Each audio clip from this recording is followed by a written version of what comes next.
We arrived at Stephen C. Foster State Park in the middle of the Okefenokee Swamp just in time to catch the 10 o'clock boat ride, and we didn't have to wait long to see our first gator. Not sure what Trevor was thinking, but Claire was a little worried. I was a little scared about the alligator over there. I thought he was going to jump in the boat.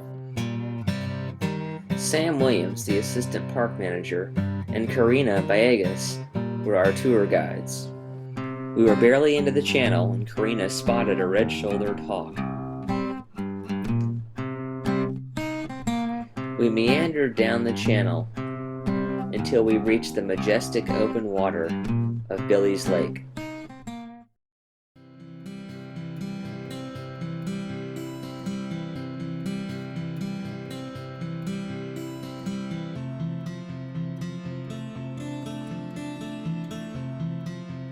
The park is named after the songwriter Stephen Foster, who wrote the famous song Swanee River.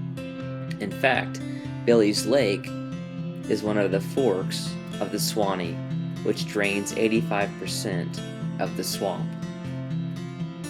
Claire was our official gator spotter, and she wasn't left wanting. It seemed like every 20 feet there was an alligator.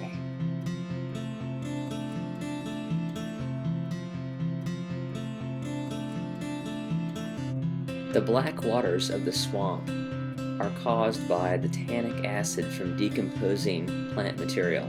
Ironically, the acid keeps the water pure, 97% bacteria-free.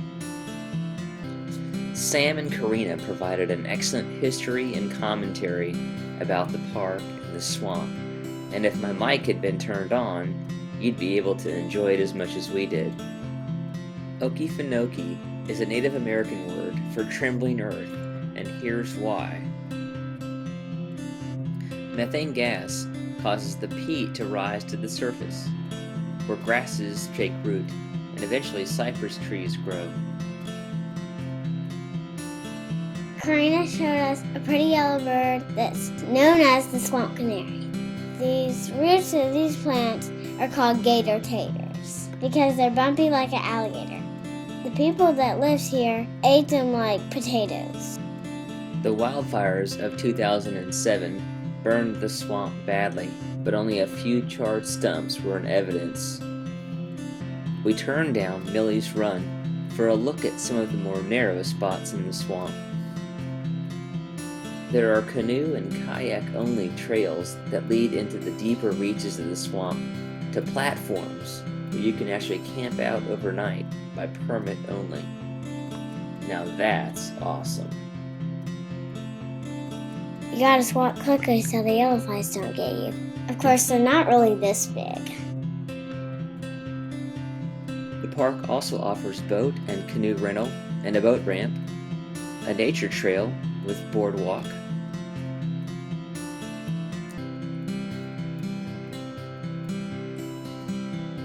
picnic shelters, and an interpretive center.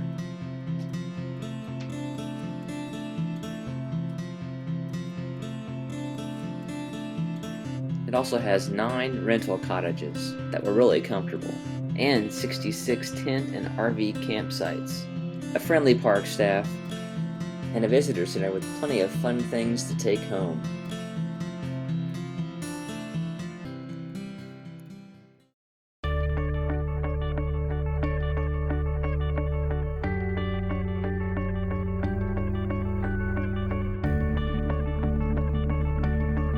The Swanee River Visitor Center is an extension of Stephen Foster State Park. It's in the town of Fargo, just 17 miles away from the park. It features an incredible interpretive center with interactive displays, demonstration projects, and a great video about the swamp. It sits on the banks of the Swanee River.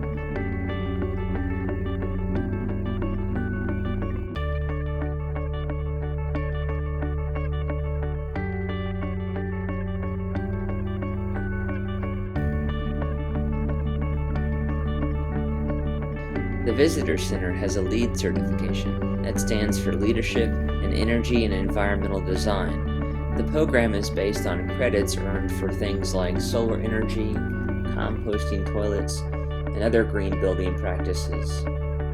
Under construction just down the road is the state's new Eco Lodge and Conference Center. The central hall is flanked by 3 cabins on each side.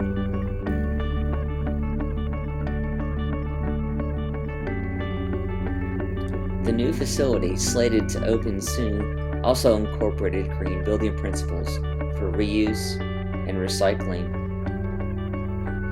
The facility, both sustainable and beautiful, will be used for conferences and meetings.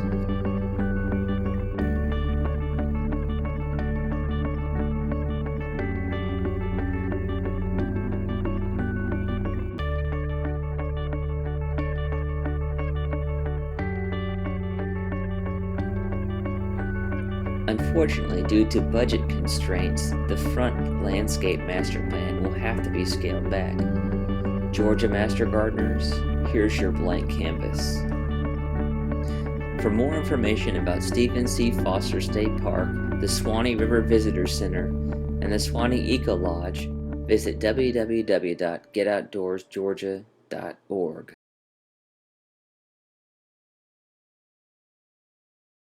Come back and visit us at www.youtube.com/familyonthego. Get outdoors, Georgia. Get out, get dirty, get fit.